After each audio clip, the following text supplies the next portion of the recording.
येथे असताना ward number 9 मधून कपबशीनं एकदम झलक घेतलेली आहे। माझ्यासमोर सुशिक्षित महिला उमेदवार लामटिळे मॅडम आहेत। ताई, नेमकं तुम्ही अपक्ष उभा आहे, काय सांगता? मला समाजाने उमेद केली आहे अपक्ष म्हणून।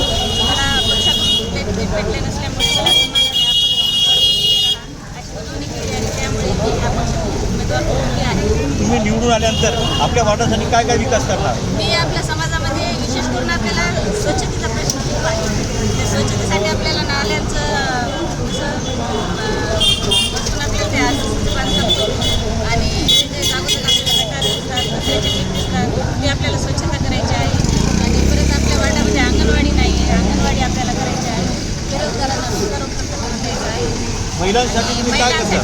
महिलांसाठी ज्या बेरोजगार महिला आहेत त्यांना रोजगार उपलब्ध करून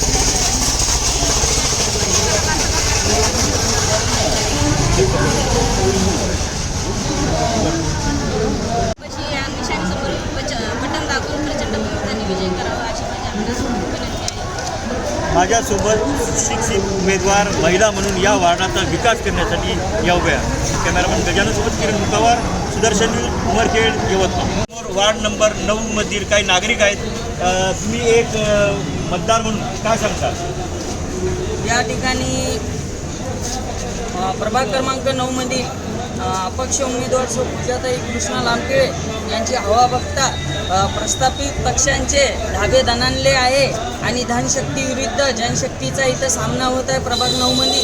व पूजाताई लामटिळे यांना प्रचंड मतदार मायबाप जनतेचा प्रतिसाद मिळत आहे आणि या ठिकाणी नक्कीच कपबशीचा विजय होईल। कपबशीला मतदान करावं असं का तुम्हाला वाटते?